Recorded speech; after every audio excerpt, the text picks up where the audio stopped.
Bueno, buen día, buenas noches, buenas tardes, cualquier día que sea. Va a ser el día que vamos a estudiar un motivo de consulta del aparato gastrointestinal. ¿Cuál va a ser? Va a ser el denominado diarrea.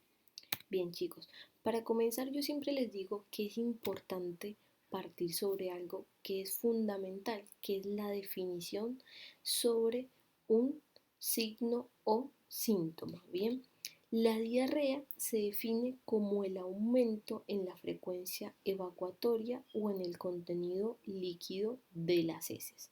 Aquí hay dos cosas fundamentales y dos partes sobre la definición. La primera, la diarrea, que es una pregunta de examen, te lo preguntan, ¿qué es? ¿Un signo o un síntoma?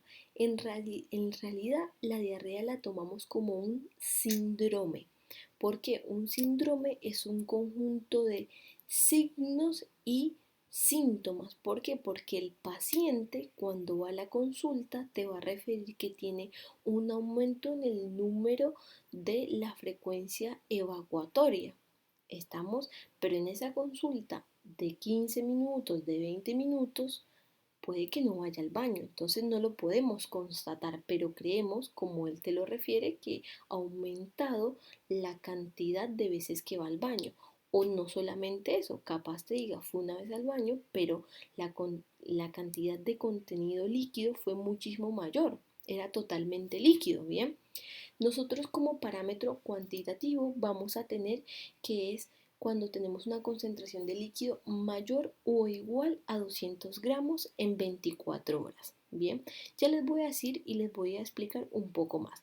Pero fundamental, los dos conceptos y cuando lo digan en el examen es un aumento en la frecuencia evacuatoria y asimismo en su contenido líquido y hablamos de contenido líquido mayor o igual a 200 gramos en 24 horas.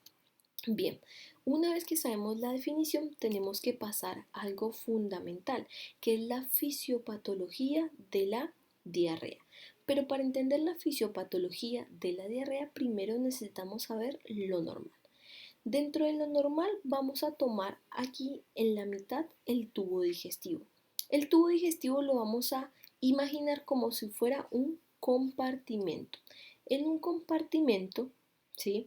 Vamos a tener normalmente un ingreso, que este ingreso en este tubo digestivo va a ser de 1 a 2 litros por vía oral. ¿En qué ingerimos 1 a 2 litros por vía oral? Por medio de la ingesta de los alimentos. Bien, después tenemos que se vuelcan también al tubo digestivo aproximadamente 8 litros. ¿8 litros de qué? De secreciones, pero secreciones de qué? De diferentes tipos de glándulas, las cuales se encuentran a lo largo del tubo digestivo. Entonces de eso tenemos glándulas salivales, tenemos glándulas gástricas, tenemos glándulas biliares, tenemos glándulas pancreáticas y tenemos glándulas entéricas. Y esto me va a dar una suma aproximadamente de 10 litros en 24 horas de ingresos. ¿Qué pasa con todo este líquido que llega al tubo digestivo? Pues tenemos un proceso de absorción o de egreso si solo lo vemos como un compartimento, pero en este caso sería de absorción. Y tenemos 9 litros que se absorben en el yeyuno, en el ilion, y me llegan al colon 1 litro. De ese litro, 800 a 850 mililitros se absorben en el colon derecho. Estamos y me quedan 150 mililitros que son aquellos los cuales me generan la materia fecal en el día. Entonces vamos a tener esos 150 mililitros, es fácil, matemática. Si 10 ingresan y 9,850 se absorben, ¿cuánto queda? 150 de la materia fecal. Eso es lo normal. Ahora sí es la fisiopatología, que vendría a ser la alteración para la diarrea. Recordemos un poco cómo era la definición, que teníamos dos cosas fundamentales: un aumento en la cantidad defecatoria y un aumento en el contenido líquido. ¿Y cómo vamos a tener ese aumento en el contenido líquido? Pues cuando tenemos un desequilibrio. ¿Pero un desequilibrio en qué? en los procesos de ingreso o en los procesos de absorción. ¿Qué quiero decir con eso? Que por diferentes microorganismos o por diferentes patologías vamos a tener una cantidad de líquido que ingresa al tubo digestivo que sobrepasa la capacidad absortiva del tubo digestivo y como resultado vamos a tener mayor cantidad de líquido que llega al colon derecho y si tenemos mayor cantidad de líquido, ¿cómo definíamos la diarrea? Como el aumento en el hábito evacuatorio o asimismo en su contenido líquido. O por el contrario, podemos tener diferentes tipos de patologías o alteraciones en las cuales tenemos alteraciones en los procesos de absorción o de egresos del tubo digestivo y por ende si no podemos absorber, ¿qué va a dar como resultado? Que en este colon derecho me va a llegar mayor cantidad de líquido y si tenemos mayor cantidad de líquido vamos a tener que la definición de la diarrea. ¿Mm? Entonces ese desequilibrio, chicos, es la fisiopatología de la diarrea. Una alteración en los procesos de ingreso y una alteración en los procesos de absorción. O una o en otra, o hay muchas patologías que engloban los dos procesos. Una vez que nosotros sabemos la definición, ¿qué sabemos la fisiología? La fisiopatología, vamos a la clasificación. La mejor forma de clasificarlo es según el tiempo de evolución. ¿Qué quiere decir el tiempo de evolución? ¿Cuánto tiempo lleva el paciente presentando esta alteración? ¿Está? Entonces, dentro de este tiempo de evolución vamos a tener las denominadas diarreas agudas, que son aquellas las cuales tienen una duración aproximadamente menor o igual a 2 semanas. Tenemos las diarreas crónicas, aquellas las cuales tienen una duración mayor o igual a 4 semanas y tenemos unas borderline o denominadas persistentes, que son aquellas las cuales tienen una duración de 2 a 4 semanas. Dentro de los mecanismos fisiopatológicos, los cuales me pueden decir cuáles son las causas de los tipos de diarrea, vamos a tener que dentro de las causas agudas tenemos las causas infecciosas en primer lugar, después las causas medicamentosas, que dentro de las causas crónicas vamos a tener las causas inflamatorias, las causas osmóticas, las causas secretorias o alteraciones en la motilidad y en la absorción. Nota aparte que espero que entiendan al final de la clase. Hay muchos microorganismos que utilizan este mismo mecanismo de acción para generar diarrea, pero como se presenta menor a 2 semanas, se toma como diarrea aguda.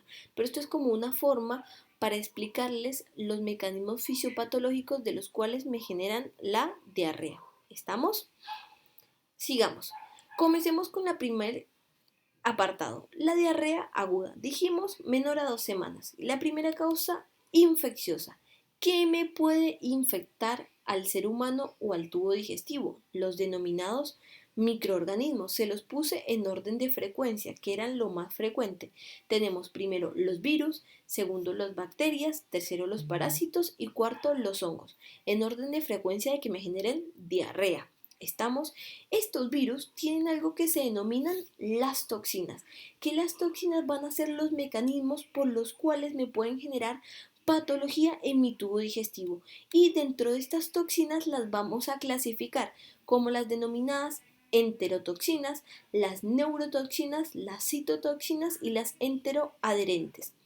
¿A qué me refiero como para que lo entiendan un poco más?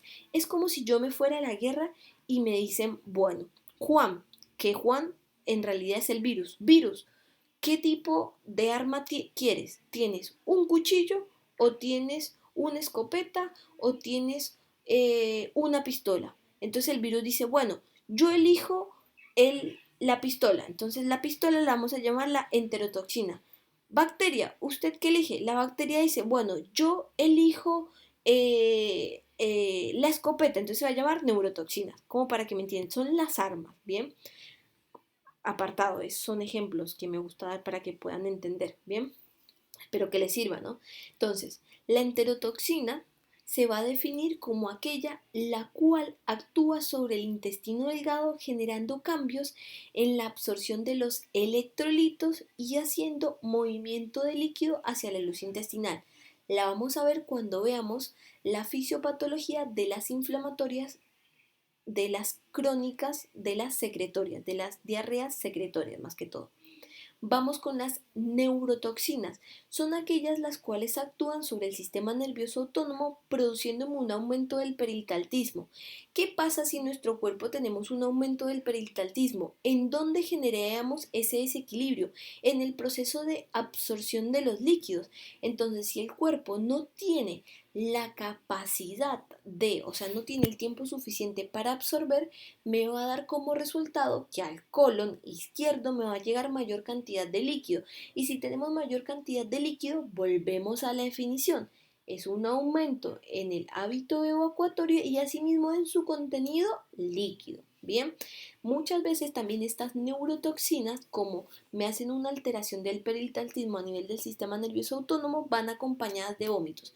Cuando veamos la fisiopatología del vómito, van a ver en dónde es que me va a hacer ese cambio conformacional. Bien, después tenemos las citotoxinas, que generalmente son esas toxinas las cuales me generan daño en la mucosa propiamente dicho, en el enterocito. Me hacen lisis de los enterocitos, me hacen un daño directo y se me va a presentar muchas veces la denominada disentería, que es un término que vamos a hablar más adelante. Y tenemos las denominadas enteroadherencias, que lo vamos a ver con la colitis pseudomembranosa. ¿Estamos? Entonces, para resumir, las diarreas menores a 2 semanas, la principal causa infecciosa.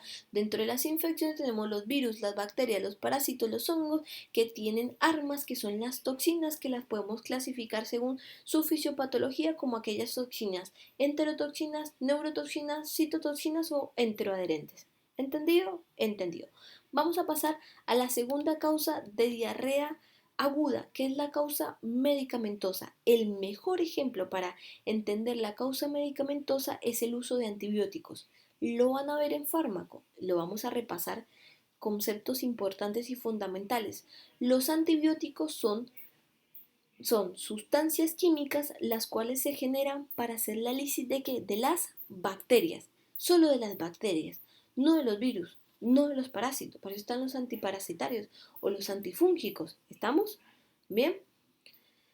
Entonces, ¿qué pasa con los antibióticos? ¿Por qué me generan diarreas? Y hay dos formas que me generen diarrea. Una es por la causa osmótica y otra es por la infección por Clostridium difficile.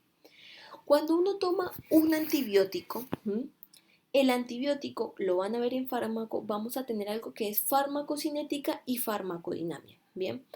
Que es la absorción, distribución, metabolización y eliminación de los fármacos. Cuando un fármaco, en este caso el antibiótico, se absorbe, pasa al compartimento central, que el compartimento central en este caso lo vamos a tomar como la sangre, se va a distribuir por todo el cuerpo. Y cuando se distribuye por todo el cuerpo, no va a ir directamente solo a las bacterias patógenas, sino nosotros tenemos algún tipo de bacterias en las cuales tenemos una simbiosis. ¿Qué quiere decir una simbiosis? Una relación de mutuo acuerdo que a las dos nos generan beneficio. En este caso, estas bacterias venían a ser las de la flora del tubo digestivo. Bien, entonces cuando tomamos el antibiótico también vamos a generar lisis de estas bacterias. ¿Y qué va a pasar?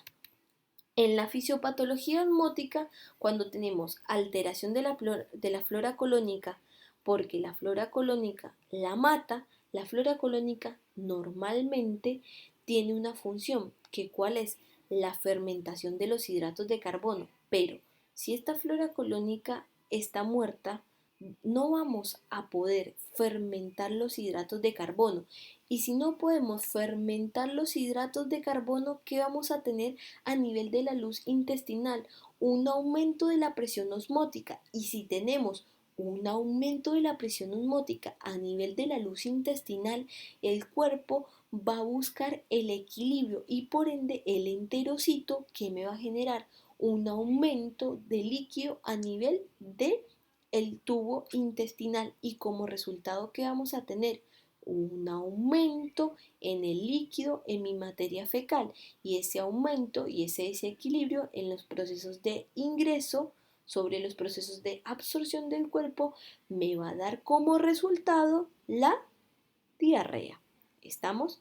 Ahora, ¿qué pasa, chicos, también cuando tenemos alteración de esta flora colónica? Como yo les dije anteriormente, esta relación de mutuo acuerdo en realidad que me da un beneficio y ella es un beneficio porque pueden vivir. ¿Qué pasa cuando ya no está? Cuando me dejan limpiecito el tubo digestivo, va a venir, tenemos en esto serían microorganismos microorganismos como el Clostridium difficile, que el Clostridium difficile es oportunista. ¿Qué quiere decir oportunista? Que aprovecha que se murieron y dice, papá, me dejaron la casa sola, vamos a hacer una fiesta. Y empieza un proceso de reproducción en general y me genera toxinas y me genera unas toxinas que son, ¿vieron las toxinas que anteriormente vimos que eran enteroadherentes? Bueno, en este caso me va a generar unas toxinas que son enteroadherentes y me va a generar una pseudomembrana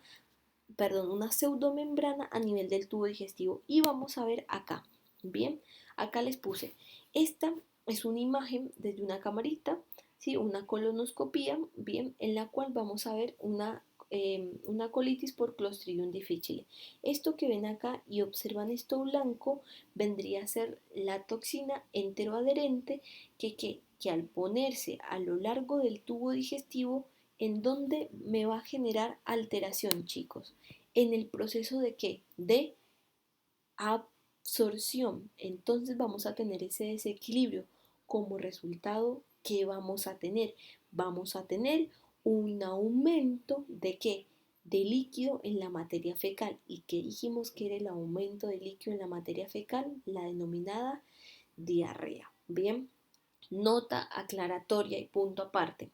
La infección por Clostridium difficile no es que siempre que tengo antibióticos, que tengo diarrea, es porque estoy con sobreinfección por Clostridium difficile. Como yo les dije anteriormente, este es un microorganismo oportunista. Esta sobreinfección se da en pacientes con ciertas preponderancias, como pacientes inmunodeprimidos. ¿Estamos?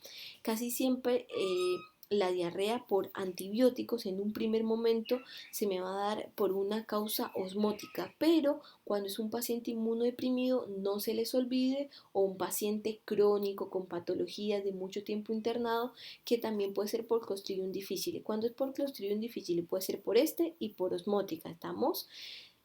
Para que lo sepan, nota aclaratoria. Sigamos entonces. Dijimos, diarrea aguda, menor a 2 semanas, causa infecciosa, ya la vimos, causa medicamentosa, ejemplo fundamental, antibióticos, causa osmótica o sobreinfección por microorganismos oportunistas, en este caso Clostridium difficile. Entendido, ya vimos la primera parte de la diarrea aguda, ¿está? Ahora vamos con nuestra diarrea crónica, segundo apartado. Que dijimos que la diarrea crónica era aquella mayor a 4 semanas. Dijimos varias eh, causas o fisiopatologías. La primera vamos con la causa inflamatoria. ¿Qué vamos con la causa inflamatoria? Recordemos un poco algo de patología. Algo que me parece fundamental es que si ustedes entienden inflamación, entienden toda la materia, porque es la base de la patología. Y no solo entienden casi toda la materia, sino que entienden muchas, o sea, una gran cantidad de enfermedades, porque la inflamación es una respuesta impresionante del cuerpo.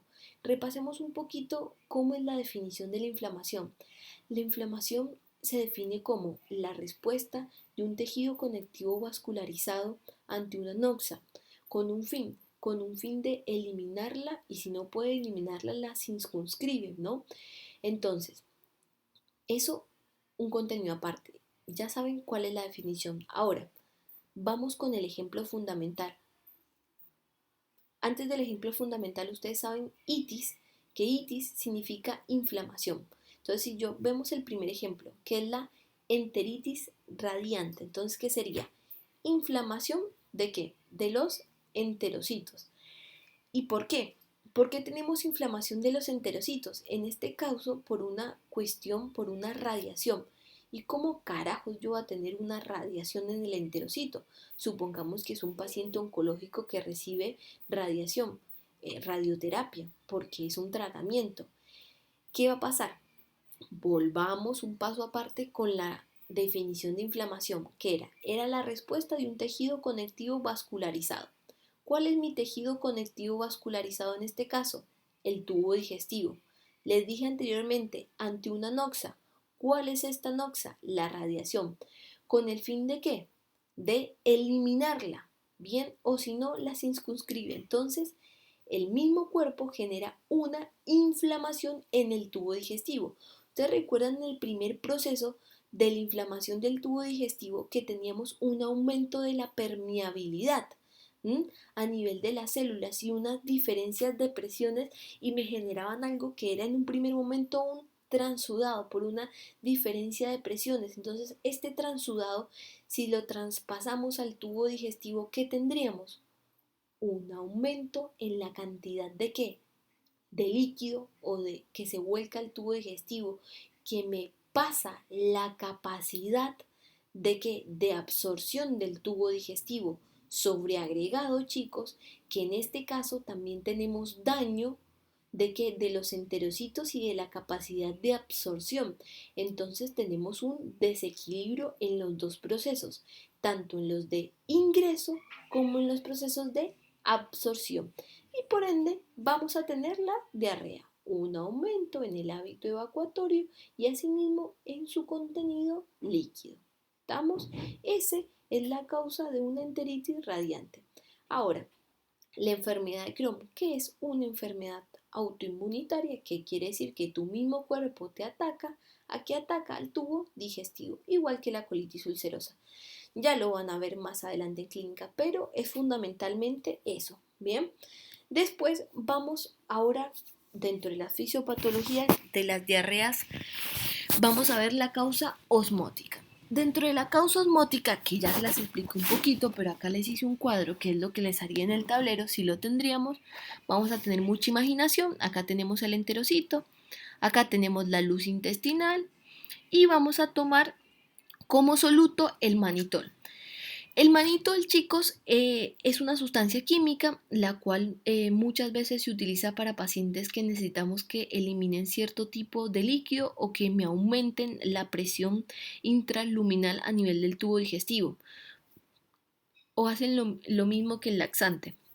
¿Qué pasa? El manitol es una sustancia química la cual no puede ser absorbida por el enterocito. ¿Pero por qué no puede ser absorbida? Porque no tenemos las enzimas capaces de generarme la degradación del manitol. Por ende, el manitol llega a la luz intestinal y va a querer entrar al enterocito, pero como el enterocito no tiene la capacidad, ¿qué va a pasar? Se me va a devolver y me va a quedar en la luz intestinal.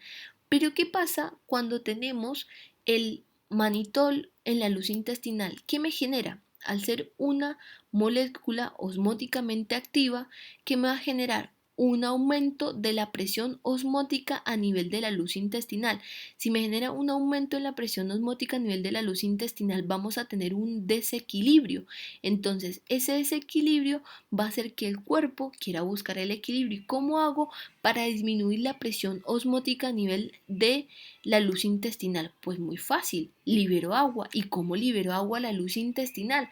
Pues por una secreción activa del enterocito. Entonces acá, ¿dónde vamos a tener, chicos, el desequilibrio?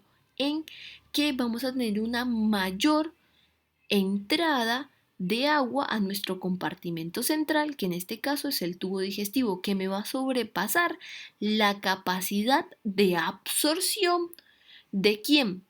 De el tubo digestivo. ¿Por qué? Porque ese manitol va a ir a lo largo, mientras se elimina por la materia fecal, va a ir a lo largo del tubo digestivo y como no se puede absorber en cada momento, va a seguir haciendo ese aumento de la presión osmótica. ¿Bien? Entonces acá les puse un desequilibrio entre el ingreso y el egreso. Vamos a seguir con otra fisiopatología de la diarrea crónica, que es la diarrea secretoria. Ya les voy a hablar un poquito, les voy a hablar sobre esta. Vamos a tener otra vez a nuestros enterocitos, nuestra luz intestinal y vamos a repasar algo normal, de la fisiología normal. Ustedes saben que cuando nosotros ingerimos alimentos por diferentes procesos y demás, se va a hacer la degradación y vamos a tener por medio del enterocito la absorción de nutrientes. Pero este enterocito también va a hacer la absorción de electrolitos. Electrolitos como cuáles, como el sodio, como el cloro. ¿Tá? También a nivel de los espacios intercelulares vamos a tener normalmente una liberación de cloro. Bien, eso es lo normal. Un repaso muy por arriba sobre la fisiología, ¿no? Pero para que nos podamos ubicar. Ahora, ¿qué pasa? Hay diferentes tipos de enfermedades como el adenoma velloso, como un tumor carcinoide, como un carcinoma de médula de tiroide, o como diferentes tipos de síndromes, o como también diferentes tipos de microorganismos que tienen toxinas que me dan como resultado un aumento del AMP cíclico intracelular en el enterocito, ¿sí? No solo en el enterocito, ¿sí? Y este aumento del AMP cíclico en el enterocito, ¿qué me va a hacer? Que me inhiba los procesos por el cual el enterocito absorbe los nutrientes y absorbe los electrolitos. Entonces, ¿qué pasa, chicos? Si no podemos tener una absorción de nutrientes ni de electrolitos, vamos a tener a nivel de la luz intestinal un aumento de ¿qué? De la presión osmótica, ¿tá? ¿Qué va a pasar? Pero este aumento no es tan grande. También este AMP cíclico me va a generar un aumento de la liberación, de la excreción a nivel de la luz intestinal de cloro. ¿Tá? Este proceso que antes era normal, pero que estaba en equilibrio porque también se absorbía a nivel del enterocito, ¿tá? Normalmente los iones, ahora ¿qué vamos a tener? Que solo se va a poder eliminar, o sea, no eliminar, secretar, no secretar, se me puede ir hacia la luz intestinal el cloro. Bien, ¿qué va a pasar? ¿Qué es el panorama que ustedes ven ahora?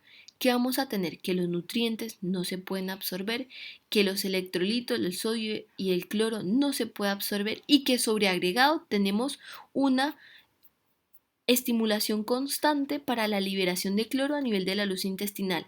¿Y esto qué me va a dar como resultado? Un gran aumento de ¿qué?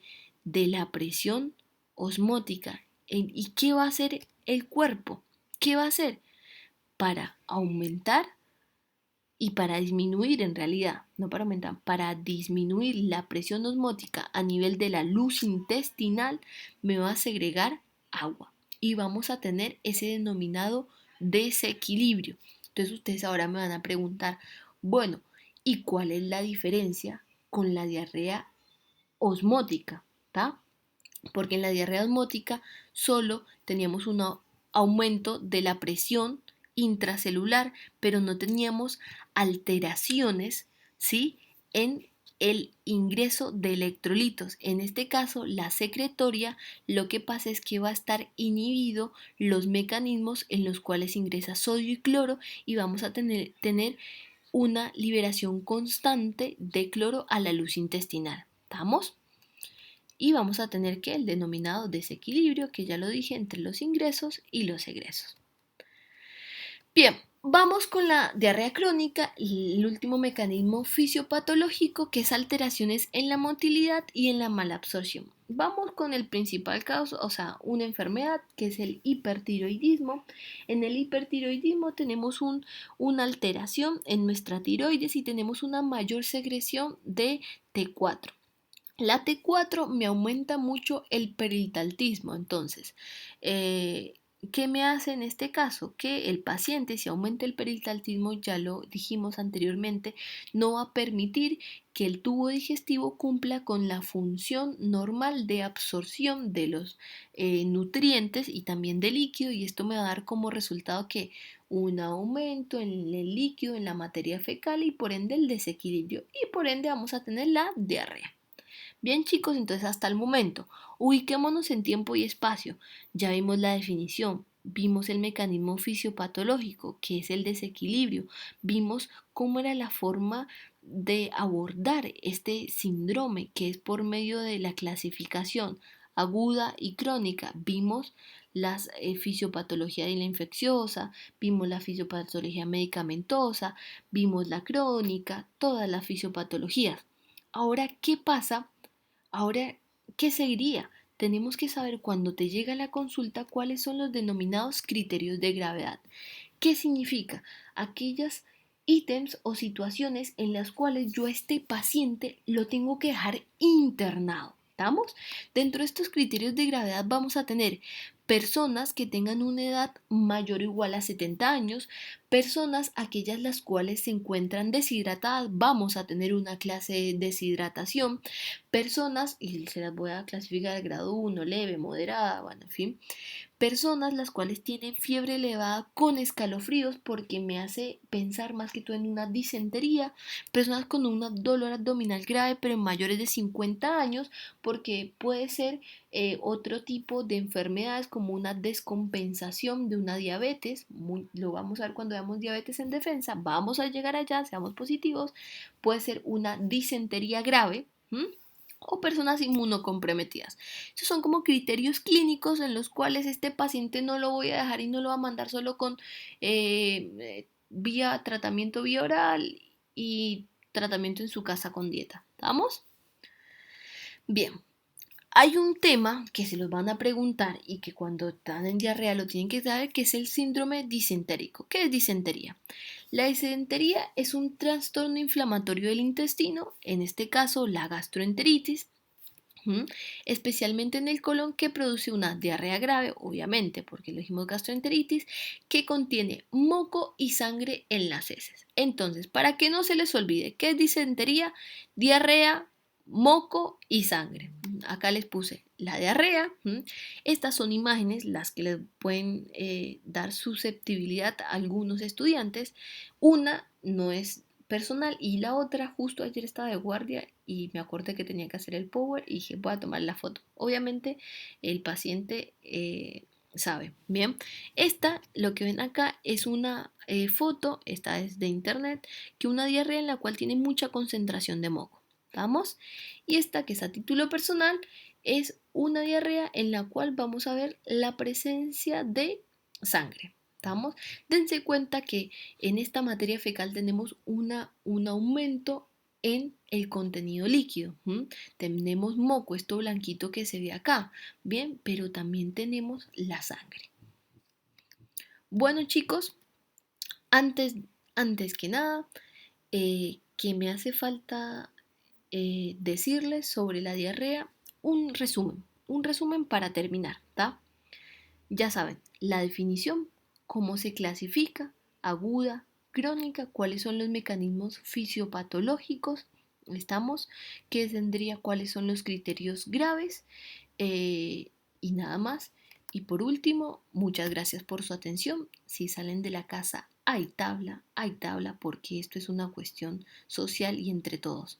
Por eso estamos haciendo esto, para que ustedes puedan seguir estudiando y feliz día, cualquier día que sea, tarde, noche, y espero que les sirva. Cualquier cosa me están informando, diciendo, estamos para ayudarlos.